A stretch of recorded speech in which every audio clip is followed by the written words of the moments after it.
मुश्किलें थोड़ी अलग है औरों से, मगर भावनाएं नहीं। सपने हमारे एक जैसे हैं, लेकिन रियलिटी में कहीं भेदभाव है। राहों में उतार चढ़ाव तो आते हैं, लेकिन हमराही हमेशा साथ निभाते हैं। रेडियो मधुबन 90.4 FM पर सुनिए कार्यक्रम हमराही। दिव्यांग साथियों की कहानी, जिंदगी का साथ निभाने की ये है खास कहानियाँ। सिर्फ रेडियो मधुबन 90.4 FM पर रविवार शाम 5 बजे सुनते रहिए, मुस्कुराते रहिए। हमराही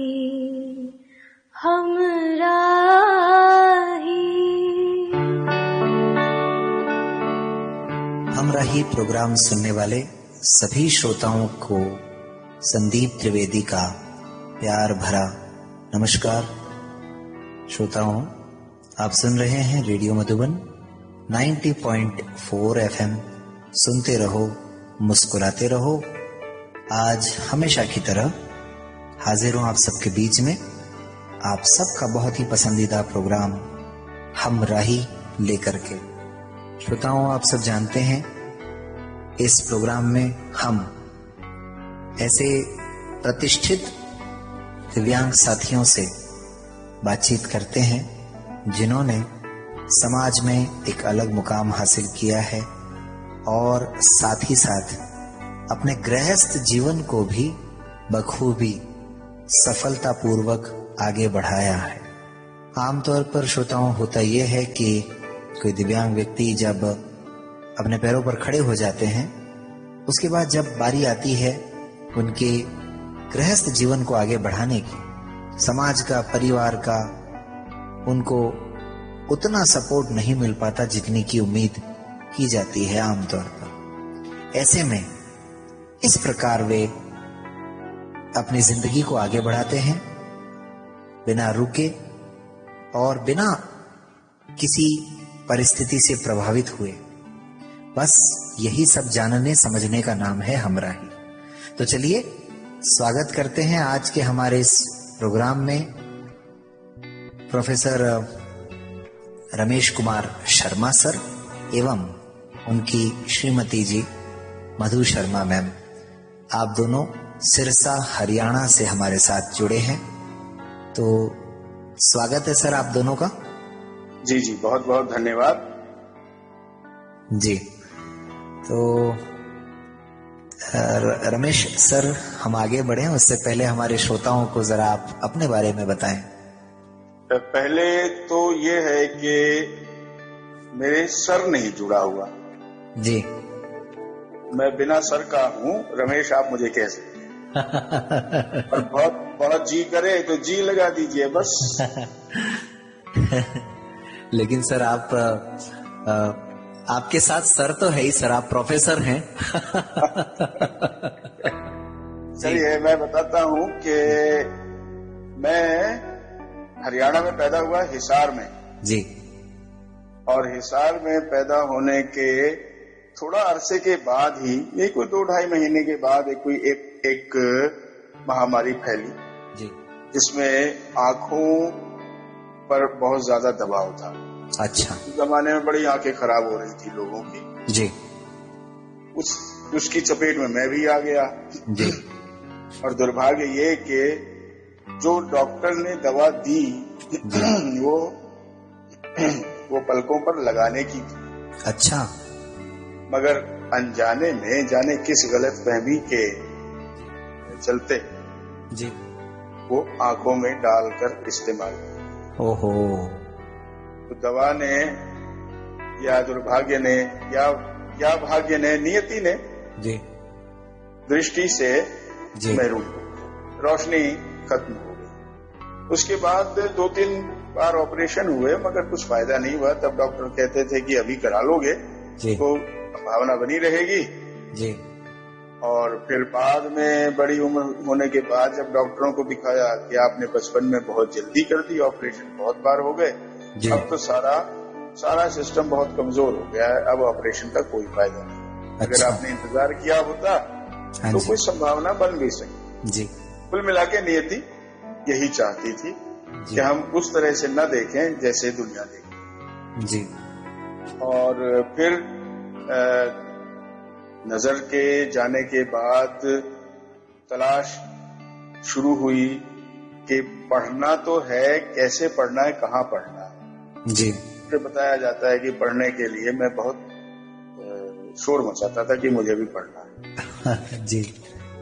अब फिर सौभाग्य से एशिया का सर्वश्रेष्ठ विद्यालय, या यूं कहें कि सर्वोत्तम विद्यालयों में से एक, model school for blind children Dehradun, जी जी जी जी, उसका पता चला।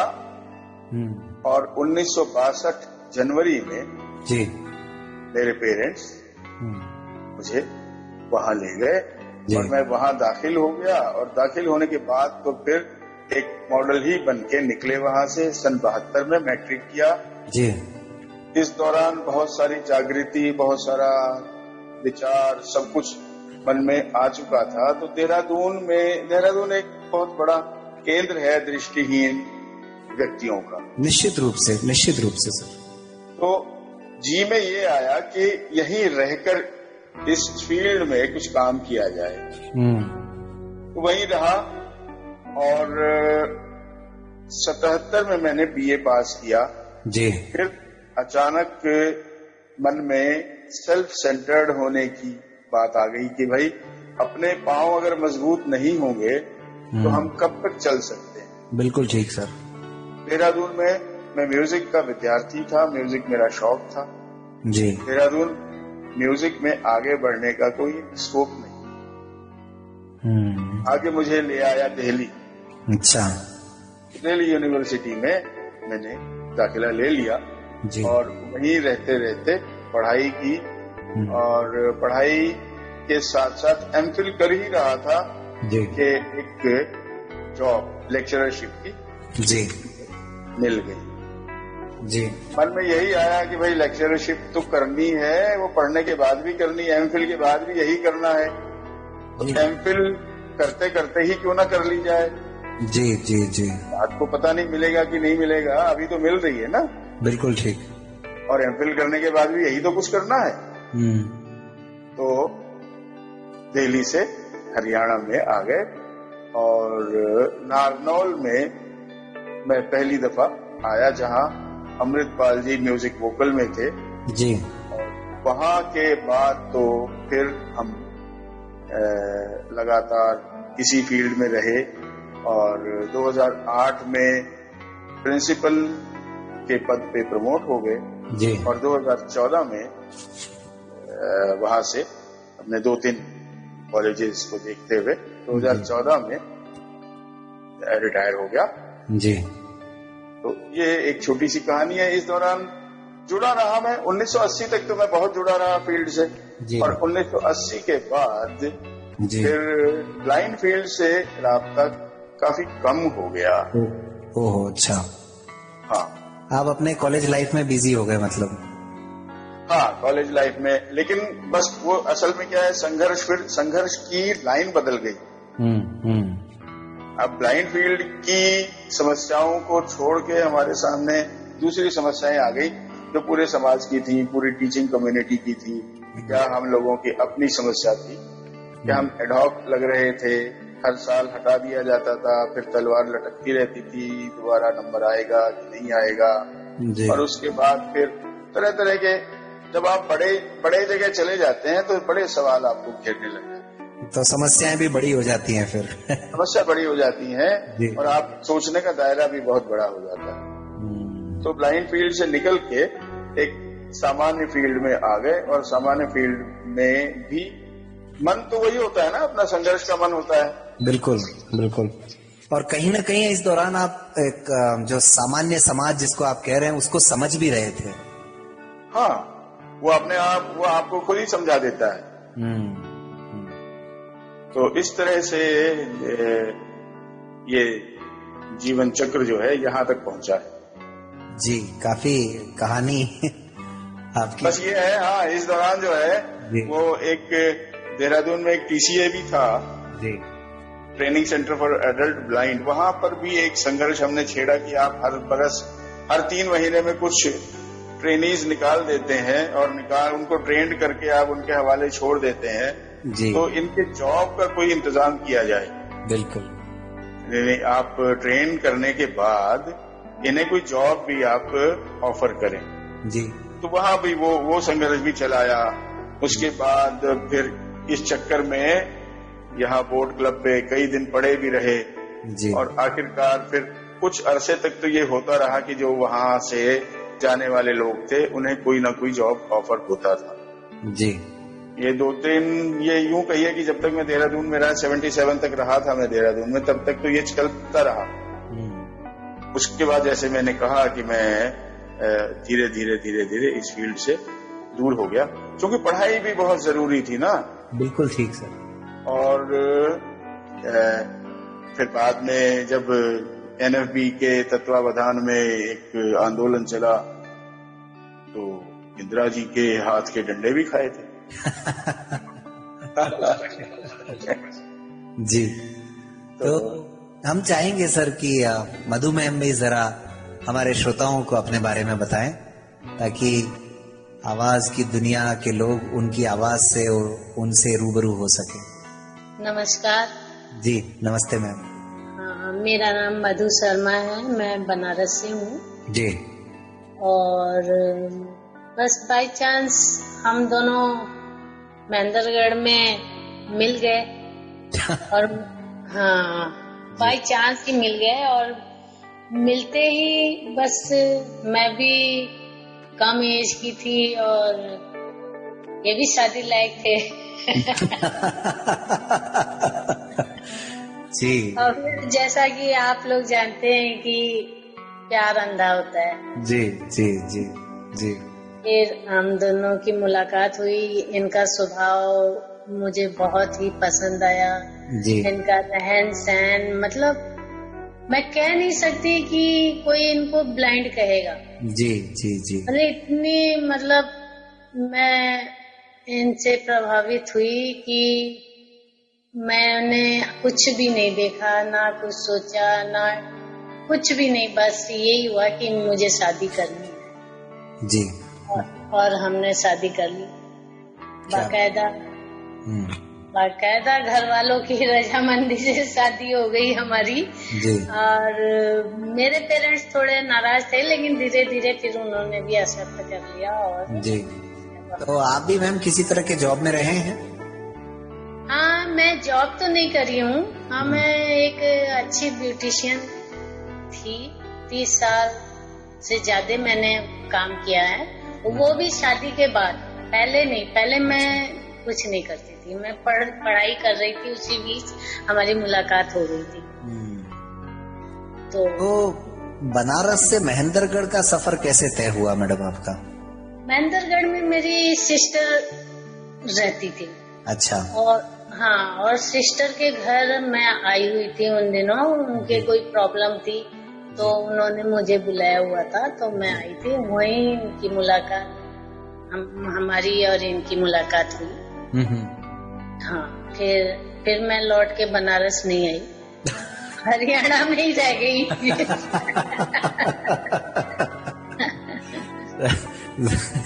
जिंदगी का सारा रस तो आपको महेंद्रगढ़ में ही मिल गया। हाँ जी, हाँ जी। तो हम तो आपके बारे में पूछ रहे थे और आप जो हमारा असली मुद्दा है उस पर पहले ही आ गए दरअसल। अच्छा, पूछिए। नहीं, हम तो मतलब आपके बारे में उस समय पूछ रहे थे दरअसल। अच्छा। कोई बात नहीं, आखिरकार तो आपके जीवन और आपका जो मिलना है उस पर बात करनी ही है। हाँ बिल्कुल। तो रमेश सर जी, जैसा कि मैम ने कहा, मैम प्रभावित हो गए और शादी हो गई, तो मेरे जहन में प्रश्न ये आ रहा है कि आपको उस समय क्या लगा, प्रभावित हुए या प्यार हुआ? असल में ये जो प्रश्न है ना जी, इस प्रश्न का जवाब सीधे सीधे नहीं दिया जा सकता। बिल्कुल सर, बिल्कुल। सबसे पहली बात तो ये है, टेक्निकली अगर देखें आप, जब तक प्रभावित नहीं होंगे प्यार हो ही नहीं सकता। जी जी जी जी, वही सर हमारी किसी न किसी तरह प्रभावित होते हैं, उसके बाद प्यार जगता है जी। तो ये कहना कि पहले प्यार हुआ, ये तो नहीं है। हाँ, पहले प्रभावित हुए, फिर प्यार हुआ जी, फिर इस बात से भी प्रभावित हुए कि भाई कि इन्होंने सरेंडर कर रखा है, तो चलो ये तो अच्छी बात है, इनकी भावनाओं की कदर करनी चाहिए, प्यार का बदला प्यार से देना चाहिए। बिल्कुल। तो प्यार हो गया। ये कौन से सन की बात होगी सर? ये सन आप यूं अंदाजा लगा लीजिए कि मेरी बड़ी बेटी जी के 2 बेटे हैं, जिनमें से उनका बड़ा बेटा 20 बरस का जी, और एक बिटिया मेरी है वो 36 बरस की जी। और बेटा है मेरा 34 बरस। ओके, तो यानी लगभग 83 40-42 साल आप लगा लीजिए। हाँ, 82 हाँ, 80s के आसपास। जी जी जी, लेट 70s अर्ली 80s। जी जी जी। तो थोड़ा सा विस्तार से बताएं सर कि महेंद्रगढ़ में ऐसा मतलब जो ये घटनाक्रम है वो किस प्रकार हुआ पूरा? भाई महेंद्रगढ़ में क्या घटनाक्रम बताएं, असल में क्या है वहाँ पर जी, नहीं मतलब आपकी जॉब वहाँ थी या? मेरी वहाँ जॉब, हाँ बिल्कुल थी, मेरी जॉब वहाँ थी। अच्छा। और वहाँ पर असल में क्या है कि एक ग्रुप था हम लोगों का, लाइक माइंडेड लोगों का, म्यूजिक लवर्स का। Okay okay. तो जो हम हफ्ते में 5 दिन में 10 दिन में कभी भी इकट्ठे हो जाते थे, और कहीं किसी के घर में कुछ भी थोड़ा सा सामान्य से अधिक महत्व का हुआ तो हम सब वहाँ उस घर में इकट्ठे हो जाते थे और खूब मजे से गाते बजाते। क्या बात है, बहुत खूब जी। तो इनकी सिस्टर भी उन म्यूजिक लवर्स में से एक थी। अच्छा, वेरी गुड जी। तो उनके यहाँ भी आना जाना होता था जी। और ये जो बात हुई है जी, वो वही हुई है, म्यूजिक से ही शुरू हुई। म्यूजिक से ही शुरू हुई है, सही कह रहे हैं ये। और जी, ये इनकी सिस्टर के घर ये आई, उन्होंने बुलाया कि भाई मेरी बहन आई हुई है, आइए आप लोग मिलवाते हैं जी। मिलवाना तो बहाना था, म्यूजिक हुआ जी। उसके बाद तो फिर अपने ही सुर बजने लगे। पहले दिन से ही? नहीं, पहले दिन से तो फिर बीज तो देखिए कभी ना कभी हवा में से बीज पड़ जाता है। जब अंकुरित होने लगता है ना, तब पता लगता है कि भाई यहाँ कोई बीज था।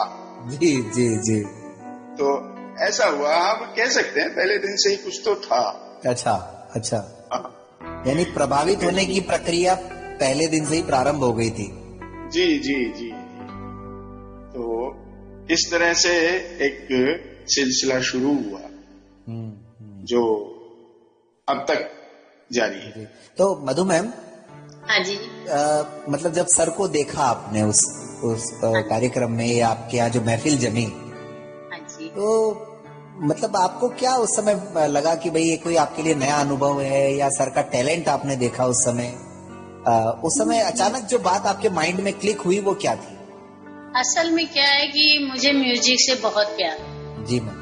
और मुझे मैं ना गा सकती हूँ ना बजा सकती हूँ लेकिन मन से बहुत मेरी इच्छा होती है कि मैं गाऊं, मैं हर चीज, हर इंस्ट्रूमेंट बजा भी सकूं, लेकिन ऐसा हो नहीं पाया। जब इनको देखा ना जी मैम, तो मुझे लगा कि एक पंच दो का इन्होंने मुझे पटाया कि गाना बजाना तो भले ही नहीं हो, सुनना जरूर हो जाएगा। जी जी। बस पहले तो मन में ऐसा कुछ नहीं था कि मैं इनसे शादी कर लूंगी, लेकिन ऐसा था कि हाँ ये अच्छे लगे कि हाँ ठीक है, बहुत अच्छे हैं बात करने में हर तरह से जी। और फिर हम मिलते रहे, बस फिर आगे सिलसिला शुरू हो गया जी। बोले जिंदगी भर म्यूजिक सिखाऊंगा। नहीं, इसमें थोड़ा सा अंतर है, जिंदगी भर नहीं, जिंदगी का। जी जी जी जी। तो ये बात हुई कि जिंदगी का म्यूजिक हम सीख भी रहे हैं, सिखा भी रहे हैं। बहुत खूब, बहुत खूब। तो प्रस्ताव सर किसकी तरफ से आया पहला? प्रस्ताव इनकी बहन की तरफ से आया था।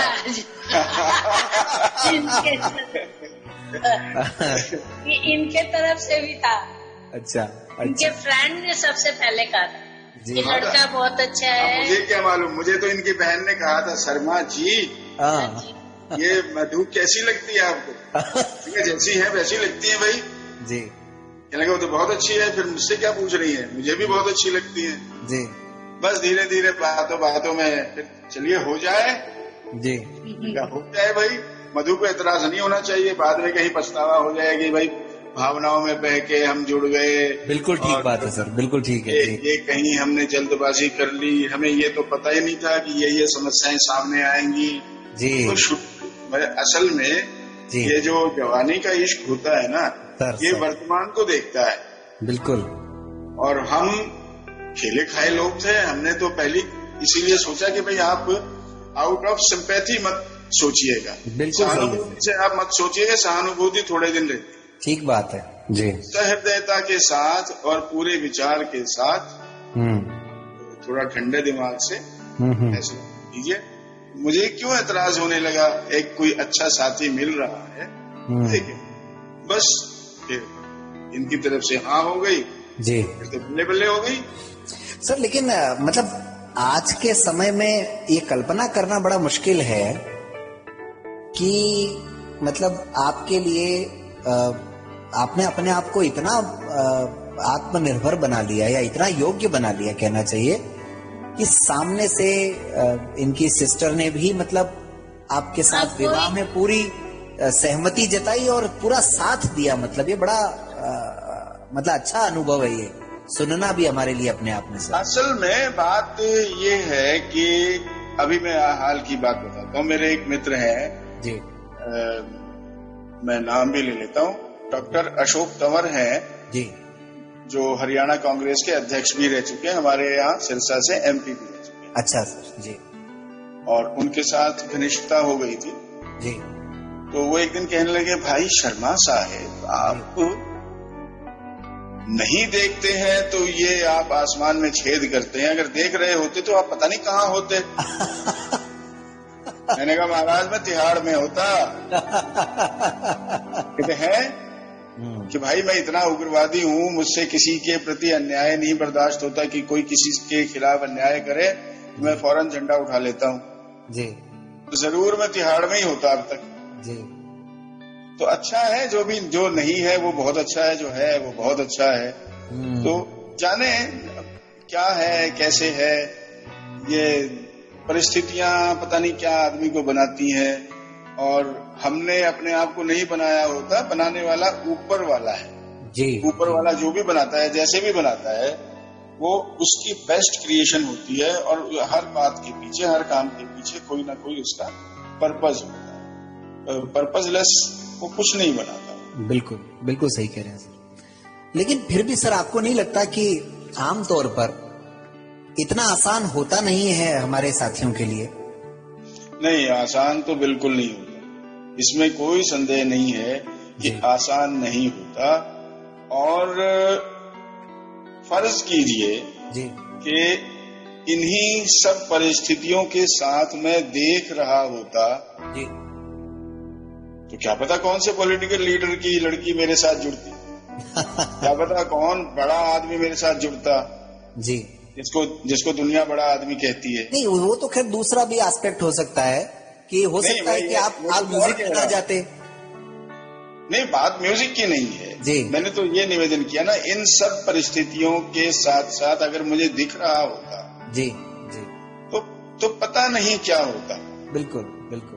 जो कुछ आप हैं आपको उसी के मुताबिक परिणाम भी मिलते हैं। आपकी उपयोगिता समाज में कितनी है और कितने समझने वाले लोग आपको मिले हैं, जो लोग मिले हैं वो कितना समझते हैं और वो कितना सहृदय है, सब कुछ इस पे निर्भर करता है। मतलब आप दिल्ली में, बॉम्बे में, कलकत्ता में आप चले जाएं जी, तो दृष्टिबाधितों की इतनी भीड़ होती है जी। और बुरा मत मानिएगा जी जी जी जी, सब लोग इतने सुसंस्कृत नहीं होते कि समाज में उनको देखकर उनके प्रति श्रद्धा जगे जी, या उनके प्रति सम्मान जगे। आमतौर पे विचार ये आता है कि भाई हाय बेचारा, अभी हाय बेचारा के प्रति तो फिर कोई समर्पण तो नहीं हो सकता ना। लेकिन सर आमतौर पर माना तो ये जाता है कि छोटे से शहरों में संकीर्ण मानसिकता ज्यादा होती है समाज की, माना दिया जाता है। ये मेरा सौभाग्य है कि संकीर्ण मानसिकता के उस वातावरण में मुझे कोई यूं कहें कि आपके साथ तो मतलब एक ऐसा हुआ जो बड़ा मतलब आमतौर पर शायद ही बहुत कम लोगों के साथ। नहीं, बहुत कम होता है ऐसा तो, सचमुच बहुत कम। सचमुच वही सर, वही मेरा भी कहने का मतलब था। तो लेकिन सर अब अजी हाँ अब इन्होंने याद दिलाया। मैं तो असल में क्या है, कोई भी बुरी बात बहुत जल्दी तो वहाँ शादी हुई जी, तो दो बातें हुई, एक तो बहुत अच्छी हुई और एक बहुत बुरी भी हुई। पहले बहुत बुरी बता देता हूँ। जी अरे लंगूर, बताइए। अगर हम दोनों कहीं जा रहे हैं जी, तो कहीं नेपथ्य से आवाज आती थी, अरे लंगूर, बताइए। और दूसरा कहता था अरे ऊर भी है।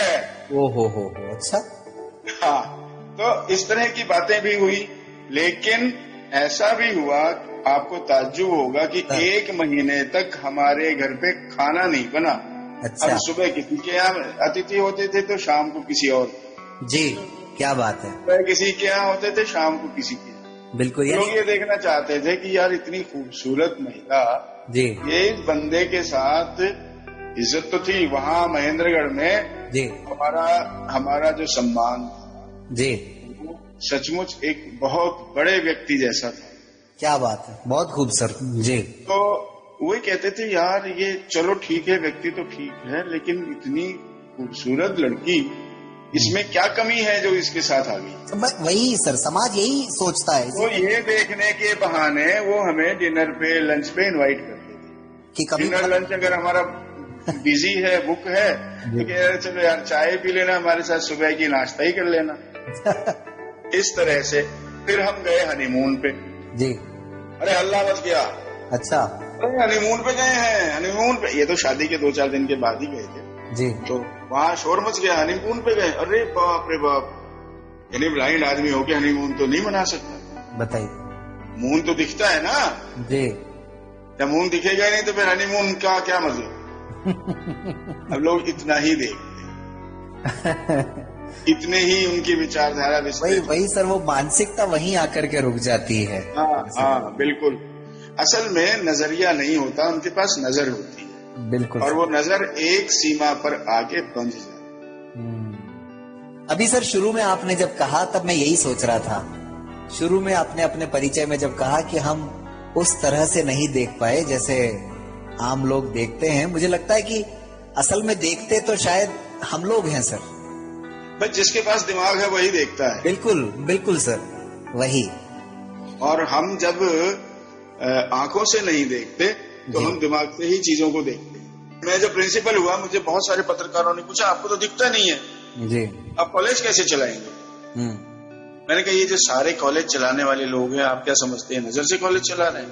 ऑफिस में बैठे बैठे ये कॉलेज चला रहे हैं, इनको सब कुछ पता होता कहाँ से, क्योंकि कैमरे लगे हुए हैं ऑफिस के हर ईंट पे। इनके पास एक विचार करने की दृष्टि है। कॉलेज एक टीम चलाती है, व्यक्ति नहीं चलाता। कॉलेज दृष्टिकोण से चलता है, दृष्टि से नहीं चलता। ठीक बात, बहुत सही कहा सर। बेचारे चुप, ये तो हमने कभी सोचा ही नहीं। तो हमेशा जिंदगी और समाज को चलाने के लिए दृष्टिकोण की आवश्यकता है। बिल्कुल सर। तो बहुत मजा आ रहा है सर आप दोनों से बातें करते हुए। हम मैम से भी जानेंगे। तो हमने आपका जो आरंभिक धन्यवाद है जी, वो भी नहीं किया उत्सुकता में कि अरे वाह। सचमुच आपने हमसे बात करना तय किया, आपने विचार किया कि आप हमसे बात करेंगे। जी जी जी, हमारे लिए एक सौभाग्य का क्षण है और सचमुच हम अपने आप को धन्य महसूस करते हैं। सर आप सबके जो अनुभव हैं उन अनुभवों से आने वाली युवा पीढ़ी को और हमारा जो मुख्य धारा का समाज जिसको हम बोलते हैं, अगर दोनों ही तरफ कुछ परिवर्तन हो तो यही हमारे इस कार्यक्रम का उद्देश्य है। अच्छा, एक छोटी सी बात मैं भी बोलना चाहूँगी। हाँ जरूर मैम, जरूर। जैसा इन्होंने महेंद्रगढ़ के बारे में बताया कि वहाँ कैसी सोच थी लोगों की जी। तो रिटायर होने के बाद हम गुड़गांव शिफ्ट हो गए थे जी। गुड़गांव में हम सोसाइटी में रहते थे जी मैम। और सोसाइटी का नाम था ट्यूलिप व्हाइट। अच्छा, ट्यूलिप व्हाइट। हाँ जी। तो जब हम मॉर्निंग वॉक के लिए निकलते इनको या इवनिंग वॉक के लिए जाते जी, तो मतलब फर्स्ट टाइम तो हम किसी को जानते नहीं होते ना सोसाइटी में, सोसाइटी बहुत बड़ी होती है। धीरे धीरे हमारा इंट्रोडक्शन होता है और हम एक दूसरे को जानना शुरू करते हैं जी मैम। तो सब ऐसे हैरत से देखते थे, लेकिन कोई कुछ बोलता नहीं था।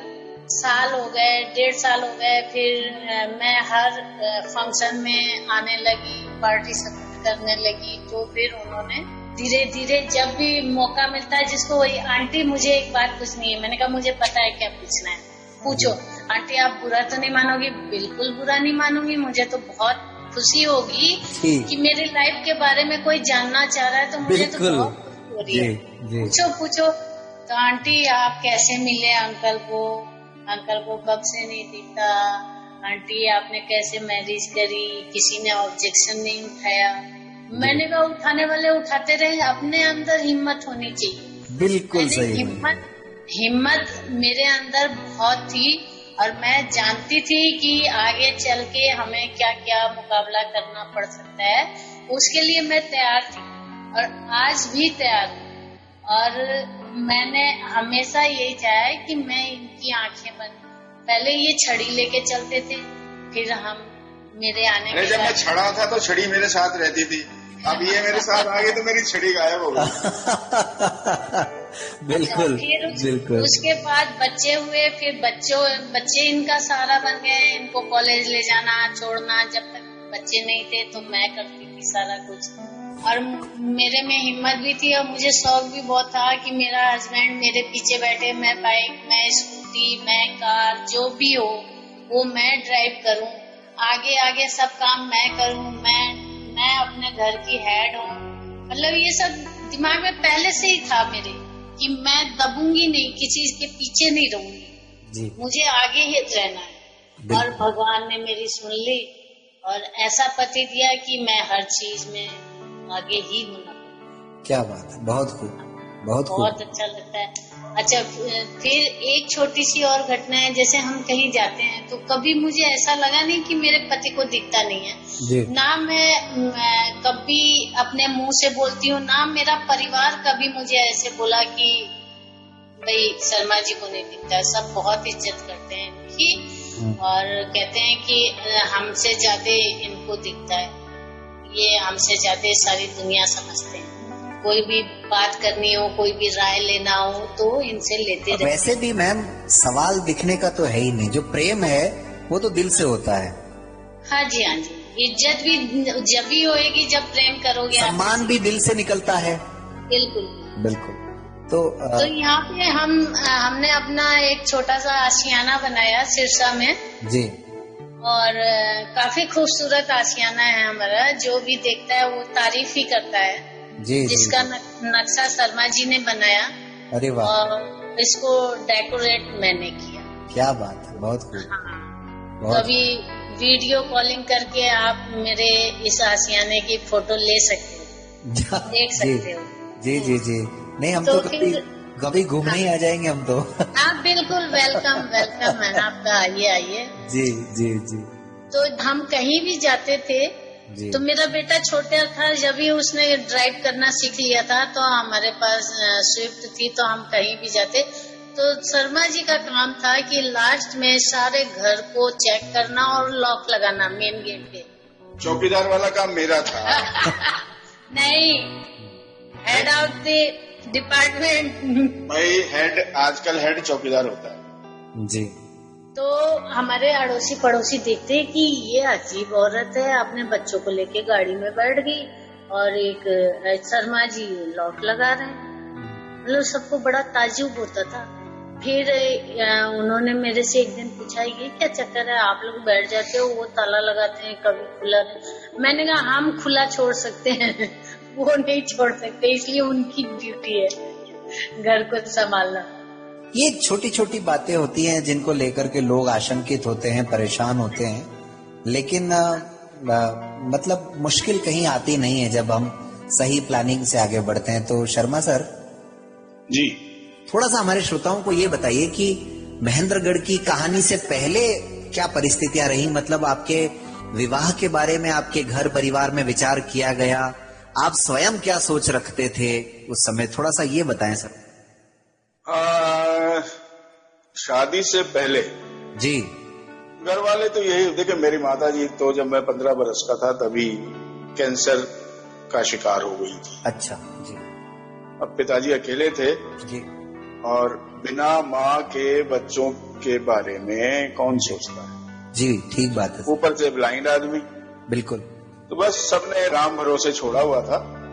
और मेरे बारे में जहां तक बात है, मैं तो सोचता था यार कि कोई बहुत अच्छी बड़ी खूबसूरत सी बीवी लेके आऊंगा।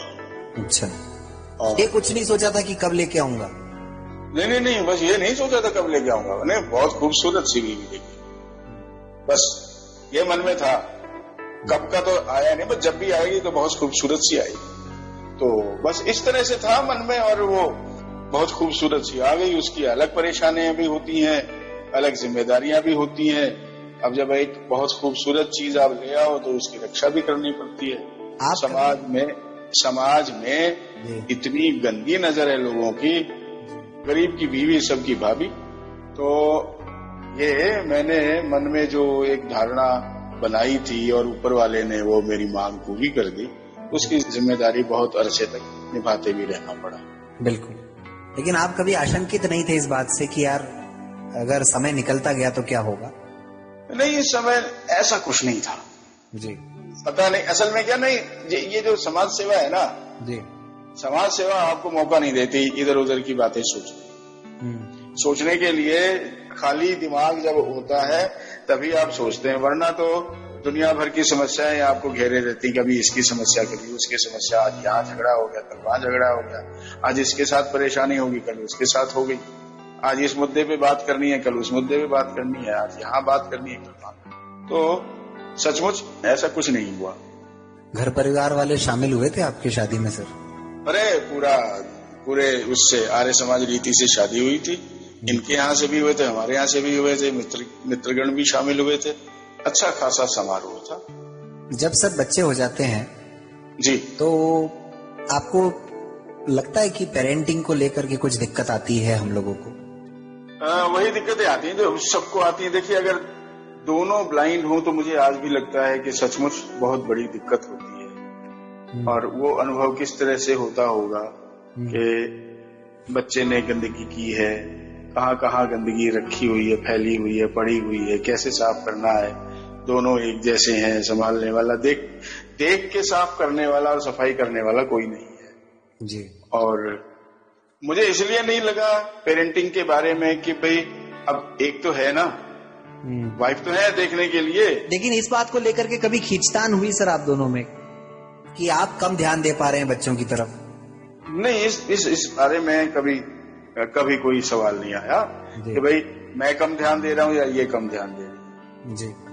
बल्कि दोनों तरफ से झगड़ा यही रहता था कि तुम इसको बिगाड़ दोगे, ज्यादा ध्यान दे रहे हो। अच्छा। दोनों एक दूसरे को यही कहते थे कि तुमने बिगाड़ा। अब वो बिगाड़ा किसने या किसने बनाया ये तो ऊपर वाला बेहतर जानता है।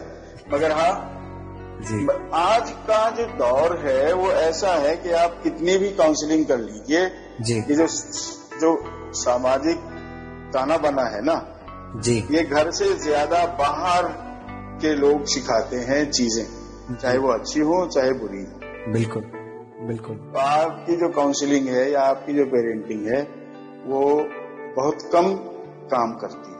मगर फिर भी हम दोनों ने ही एक विचार किया और जो हमने कहा वो इनको स्वीकार था, जो इन्होंने कहा वो हमको स्वीकार था कि ठीक है ऐसे ही सही। तो अभी सर अगर कोई माता पिता में से अगर कोई एक दिव्यांग है मान लीजिए, तो उन्हें पेरेंटिंग में किन बातों का ध्यान रखना चाहिए आपके अनुसार? सबसे बड़ी बात तो यही है साहब कि जिसको नहीं दिखता है जी, वो दिखने वाले के विचारों का सम्मान करे। अच्छा। कि चूंकि उसको दिखता है वो एक कदम आगे है इस मामले में। मतलब सर सम्मान वही करे जिसको नहीं दिखता है।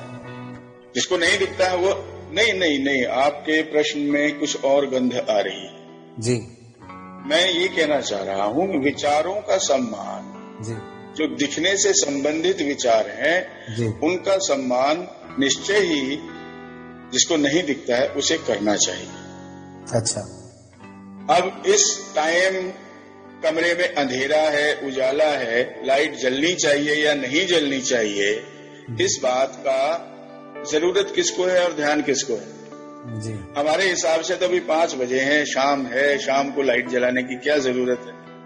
लेकिन ये क्या मालूम कि हमारे कमरे में इस वक्त भी अंधेरा हो जाता है, हमने पर्दे लगा रखे हैं, या हमारे कमरे का टेक्सचर जो है वो डार्क हमने कर रखा है, इस वक्त हमें लाइट की जरूरत पड़ सकती है। अगर इसी छोटी सी बात पे हम आपस में तुम्हें करें, अब चूंकि हमें तो दिखता नहीं है, सामने वाले को दिखता है, हमारे साथी को दिखता है, उसको लाइट भी तो देखने वाले के लिए है ना। हमारे लिए तो रोशनी और अंधेरा बराबर है, लेकिन रोशनी उसके लिए है जिसको रोशनी में दिखता है। तो इस तरह की बातें। अब खाना बन रहा है, खाने में हल्दी ज्यादा पड़ गई है, ये स्वाद चखने से पहले रंग बताएगा जी। वो रंग देखने वाला जांचेगा। अच्छा। तो भाई इसमें ज्यादा हल्दी पड़ गई है या कम पड़ी है। यानी बहुत सारी चीजें ऐसी हैं। ड्रेस कोड है, इस चीज के साथ ये मैच करेगा कि नहीं करेगा, इस रंग के साथ ये रंग मैच करेगा कि नहीं करेगा। बच्चे की ड्रेस है या बच्चे की जो वो रहन जो उसका पहनावा है, क्या अच्छा लगता है, आजकल क्या चल रहा है। दृष्टिहीन व्यक्ति तो छू करके तो नहीं बताएगा ना कि आजकल क्या चल रहा है, सुनेगा, समझेगा। देखने वाला देख रहा है, टीवी पे भी देख रहा है, शहर में भी देख रहा है, आसपास भी देख रहा है कि क्या पहनावा चल रहा है। ये भी देखने वाले के ऊपर निर्भर है जी जी, है ना। तो इसलिए जो देखने से संबंधित विचार हैं उसका सम्मान बिना देखने वाले व्यक्ति को करना ही चाहिए, उसमें अपनी अड़ीबाजी नहीं करनी चाहिए। अच्छा। आप अपने विचार रख दीजिए, सामने वाला समझाएगा कि नहीं भाई ऐसा नहीं ऐसा है। अगर मान लो उनको लगता है किसी एक को, या जिनको आप कह रहे हैं कि मतलब जिनको नहीं दिखता है, उनको अगर ये लगता है कि मैं सही हूँ इस जगह पर मेरे जिंदगी के अनुभव से, तो फिर खींचतान हो सकती है सर। नहीं, ये तो देखिए ये जो सवाल है ना कि मैं सही हूँ अपनी जिंदगी के अनुभव से, जी, आपके पास दृष्टि है या नहीं है। दुनिया में हर आदमी अपनी अकल से बड़ी अकल दूसरे आदमी की नहीं मानता। ये सवाल ही नहीं है देखने और ना देखने वाले का। ये तो एक मियाँ बीवी का आपसी सामंजस्य है कि एक दूसरे की बात, इसमें छोटे बड़े प्रश्न नहीं है, आप ये कहना चाह रहे हैं। हाँ, इसमें दृष्टि का कोई प्रश्न नहीं है। इसमें सीधा सीधा ये है कि व्यक्ति को एक दूसरे का सम्मान करना चाहिए और अपनी अकल को हमेशा बड़ा नहीं मान लेना चाहिए। अगर किसी को दिखता है तो ये सोच ले कि भैया इनको तो कुछ नहीं दिखता, सब कुछ नहीं। वही मेरा उद्देश्य था सर, दरअसल। बिल्कुल नहीं, असल में बात वही है कि हर व्यक्ति अपनी अकल को ज्यादा बड़ा मानता है ना। सवाल वही खराब हो जाता है। जी जी, सवाल, सारे झगड़े के सवाल वही पैदा होते हैं कि जब मेरी अकल से बड़ी किसी की नहीं है। आपने देखा होगा अनपढ़ और गंवार आदमी एक समझौते पे पहुंच जाते हैं कभी न कभी थोड़ी देर में। जी। पढ़े लिखे आदमी संसद की तरह हल्ला मचा के वॉकआउट कर जाते हैं, उनमें आपस में कभी समझौता नहीं होता। जी। तो अकल हमारी बड़ी है ना, दूसरे आदमी की तो अकल छोटी है। जी जी, ऐसे तो कभी समझौता हो ही नहीं सकता। जी। और घर चलाना है वो एक दूसरे के सम्मान से चलाना। बिल्कुल बिल्कुल। तो मैम से जानना चाहेंगे हम सर कि मैम का मतलब आपसे मिलने से पहले मैम के यहाँ क्या चल रहा था, मतलब विवाह को लेकर के? हमारे यहाँ हंगामा चल रहा था। अच्छा। मतलब हंगामा ये चल रहा था, बहनें आपस में कह रही थी नहीं करना है, और 2 बहनें कह रही थी नहीं कोई नहीं, बहुत अच्छे हैं, कर ले। नहीं, सर से मिलने से पहले मतलब आपके विवाह की बातें कहीं हुई थी क्या? विवाह की बातें नहीं, अभी उम्र इतनी हुई नहीं थी। अच्छा। जी जी जी हाँ, जी। वो तो हमने ही प्रस्ताव रख लिया, तो ये हुआ कि चलो ठीक है कर लो। हाँ तो फिर आपके यहाँ मतलब थोड़ा बहुत हंगामा तो हुआ कुल मिला के सर को लेकर के? हाँ हुआ। तो कैसे सफल हुए मैम आप समझाने में घर वालों को?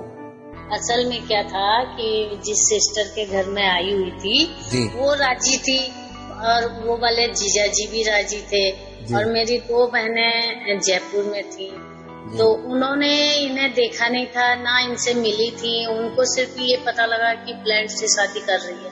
तो इसमें उनका पता नहीं क्या क्या रिएक्शन हो रहा था, पता नहीं कैसा कैसा सोच रही थी क्या होगा, तो वो मना कर रही थी कि नहीं ऐसा नहीं हो सकता, नहीं करना है।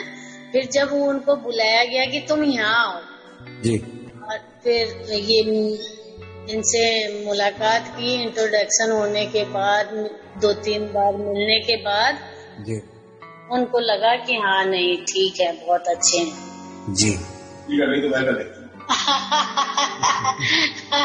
बोले यदि तू नहीं करेगी तो मैं कर लूंगी। अच्छा, ऐसी भी स्थिति आ गई थी। हाँ, फिर फादर मदर को हमने नहीं बताया, मेरी बहनें सब मिलके हम लोगों ने और इनका पूरा परिवार, हमने शादी कर ली। उसके बाद मैसेज भेजा, बताया, फिर हम लोग गए, मिले वहाँ पे, फिर सब राजी हो गए, बस कोई दिक्कत नहीं है, किसी ने फिर कोई ऑब्जेक्शन नहीं उठाया। कभी किसी को कोई शिकायत नहीं रही आप दोनों से, मतलब फैमिली? नहीं, बिल्कुल नहीं। मेरे फादर तो आके भी गए हैं हमारे पास जी, कोई शिकायत नहीं। मेरे घर में जी सर, मेरे परिवार में जी मुझसे ज्यादा इनका सम्मान है। अच्छा, क्या बात। हाँ, मुझे घर में बिल्लू कहते हैं। अरे बिल्लू की बहू। चाहे मेरा नानका हो, चाहे मेरा दादका हो जी, और चाहे मेरा भाई हो, भाभी हो, सब बिल्लू की बहू। अच्छा, यानी मेरा नंबर कट गया। जी जी। और इनके यहाँ तो मधु। इनके यहाँ भी मैं 0, अपने यहाँ भी 0। मेरी तो पहचान ही गुम हो गई। शर्मा जी करते हैं सर। तो प्रोफेसर साहब ये बताएं, आप आज हमारे जो युवा साथी आपको सुन रहे हैं, ये जो अपने पैरों पर खड़े होने के बाद ये क्यों सवाल इतना बड़ा हो जाता है सर कि विवाह को लेकर के इतनी दिक्कतें आती हैं? समाज आज भी स्वीकार करने को क्यों तैयार नहीं है सर? लड़कों को तो फिर भी कर लेते हैं, लड़कियों की तो लड़कियों की स्थिति और ज्यादा, बिल्कुल बहुत बुरी हालत है। ठीक कह रहे हैं। पहली बात तो ये है कि आप अपने अनुभव से थोड़ा सा इस पर बात करें सर। असल में बात तो अपने आप को साबित करने की भी है जी। जिसने अपने आप को साबित किया है ना जी, उसके रास्ते में अपने आप मंजिल आके खड़ी हो गई जी। आप में अगर गुण है तो बेशक बहुत कम होता हो, लेकिन आपको उसका परिणाम जरूर मिलता है। शर्त यह है कि आप कूप मंडूक न बने रहें। बिल्कुल। एक दृष्टिहीन व्यक्ति अगर दृष्टिहीन समाज में ही घुसा रहेगा, घुला रहेगा, आम आदमियों के बीच नहीं जाएगा, तो आम आदमी उसे पहचानेगा कब और कैसे? बिल्कुल सही। फर्ज कीजिए मैं देहरादून में पढ़ता हूँ जी, और देहरादून के स्कूल वाले, ये सब फर्ज कीजिए ऐसा कुछ है नहीं, मान लीजिए वो हमारे यहाँ बाहर से रीडर की व्यवस्था करते हैं जो हमें पढ़ के सुनाए, किताबें पढ़ के सुनाए। जी जी जी। ज्यादातर सेवा भाव लड़कियों का होता है, तो लड़कियां आती हैं जी। मान लीजिए वहाँ लड़कियां आती हैं और वो बहुत सारे दृष्टिहीन व्यक्तियों से मिलती हैं जी। वहाँ सेवा भाव से ही आती है ना वो, बिल्कुल। बराबरी के भाव से तो नहीं आती जी। तो वो आपके प्रति किसी प्रस्ताव को रखने की स्थिति में नहीं होती, वो तो बेचारा समझ के आती हैं, आपकी सहायता करने आती हैं जी। जब आप खुले मैदान में आ जाते हैं और बहुतों से आपका मुकाबला होता है और आप प्रतिष्ठित हो जाते हैं, आप स्थापित हो जाते हैं, तब आपको प्रस्ताव आने की संभावना बनती है। इसलिए चूंकि आप समाज से अलग हैं जी, समाज से पहली बात तो यह है कि आप कमजोर हैं, इस दृष्टि से कि समाज में साधारण व्यक्ति के पास 5 इंद्री हैं और आपके पास 4 है जी। इसको छोड़ दीजिए, आपकी मन की आंखों से देखते हैं, सब बेकार की जी। आप अनुभव की आंखों से देखते हैं, वो अनुभव आपको अपने प्रताप से मिलता है कि आपने कितना काम किया है, आपने अपने आप को कितना तैयार किया जी। अगर आपने तैयार कर रखा है अपने आप को हर फील्ड में जी, तभी आप किसी चीज के दावेदार हो सकते हैं। जी। दावा आप कब करेंगे? दावा तभी करेंगे ना जब आपके पास कोई ऐसी विशेष जानकारी हो या विशेष प्रतिभा हो कि लोग आपके प्रति आकर्षित हों। बिल्कुल। आकर्षित से मेरा मतलब कि आपके प्रति ध्यान जाए लोगों का, हाँ भाई एक ये भी व्यक्ति है। जी। जब हाय बेचारा की स्थिति आपकी हटती है तब लोग आपके प्रति आकर्षित होते हैं जी। वरना तो हाय बेचारा रोज सड़क पे देखते ही हैं, फुटपाथ पे देखते हैं, रेलवे स्टेशन या बस अड्डे के कॉर्नर में देखते हैं, वो अपना कटोरा खड़काते हुए, गाड़ियों में गाते हुए भी सुनते हैं। तो उनके प्रति कौन सहृदय होगा? उन्हें 2 पैसे दे के चलता कर देते हैं। लेकिन जब आपको देखते हैं कि हाँ ये टक्कर ले रहा है समाज से और आप का एक ऑरा उनके समाज में पड़ता है और उससे लोग प्रभावित होते हैं, तब कहीं जाके बात बनती है।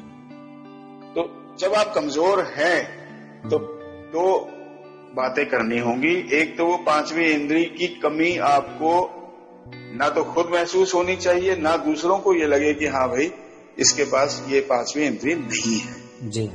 सेंस ऑफ सीइंग जी, जिसे आई साइट कहते हैं, ये नहीं है। ये ना तो खुद को लगे ना समाज को लगे।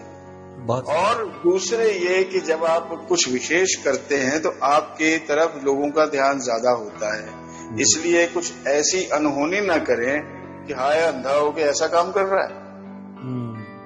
तो समाज की जो मान्यताएं हैं उनमें बहुत हद तक रहते हुए एक आदर पैदा करना चाहिए जी। और एक और बात होनी चाहिए कि देखो दृष्टिहीन होते हुए भी ये कितना प्रतिभावान है कि ये भी कर लेता है, वो भी कर लेता है, ये भी काम करता। मैं अपनी बताऊं, अपने मुंह मियां मिट्ठू नहीं जी, लेकिन मैं बताने के लिए बता रहा हूं कि हमें वहां स्कूल में इवन रेडियो में छोटी मोटी कमियां ठीक करना, पंखे को खोल के रीफिट करना, बिजली का छोटा मोटा काम, प्लम्बिंग का छोटा मोटा काम हमें वहां सिखाया गया। बिल्कुल। तो ये सब हमें खूब आता था जी। एक आम दृष्टिहीन चलते हुए स्टोव में पिन मार लेता है जी, लेकिन जब मैं समाज में जाके पिन मारता था स्टोव में तो एक दूसरे को लोग कहते थे देख हमसे नहीं होता ये, और ये बंदा कर रहा है जी। इसको दिखता नहीं है, जलते हुए स्टोव में पिन मार रहा है और वो जो उसका निप्पल होल है वो साफ कर रहा है और इसको पता भी है कि साफ हो गया जी, तो हमसे नहीं होता जी, और ये कर रहा है। तो इस तरह की बातें जब आप करते हैं, जादू करते हैं ना, तो वो जादू बोलता है, आप नहीं बोलते। बिल्कुल। अपने आप को सुपर तैयार करना पड़ेगा, तब आप एक सामान्य व्यक्ति के मुकाबले में खड़े होंगे। ठीक बात। बहुत समाज में व्यक्ति की उपयोगिता जितनी होगी उतनी ही उसकी कद्र होगी। बिल्कुल। ये आज के दिन आपका संदेश इस कार्यक्रम के माध्यम से कि जितनी आप अपनी उपयोगिता साबित करेंगे उतनी ही आपकी कद्र जो है वो बढ़ेगी। मधु मैम, चलते चलते हमारे श्रोताओं को, सुनने वालों को आप क्या संदेश देना चाहेंगे? बस यही कहना चाहूंगी कि मतलब यदि किसी को मौका मिलता है तो ऐसे आदमी का साथ जरूर देना चाहिए, हाथ पकड़ना चाहिए। इससे समाज आगे ही बढ़ेगा जी। कोई बुराई नहीं है, कोई इनमें कमी नहीं होती है, बस एक जो नजर की कमी है वो आप बन जाओ तो और क्या चाहिए जी। संसार भी खुश, समाज भी खुश, खुशहाली होगी हर जगह यदि एक दूसरे का हाथ पकड़ के हम आगे बढ़े तो। बहुत खूब। तो बहुत बहुत धन्यवाद आदरणीय रमेश सर और मधु मैम आप दोनों का हमारे इस हमराही प्रोग्राम का हिस्सा बनने के लिए और अपने जिंदगी के अनुभवों को हम सब के साथ और हमारे सभी सुनने वालों के साथ साझा करने के लिए। आपका, मधुबन का और रिकॉर्डिंग क्लब का बहुत बहुत धन्यवाद हमारी तरफ से। आपने आज हमें अपनी बात कहने का अवसर दिया और हम की बात पीछे बहुत सारी बातें तो भूल गए होंगे, फिर भी याद करके बात कहने का एक मौका दिया। जी जी जी। तो श्रोताओं, ये था हमारा आज का हमराही का ताजा प्रोग्राम। इस कार्यक्रम पर अपनी प्रतिक्रियाएं देने के लिए डायल करें 941415 रेडियो मधुबन का ऐप इंस्टॉल कर लें प्ले स्टोर से, और आप ईमेल करना चाहें तो info@radiomadhuban.in।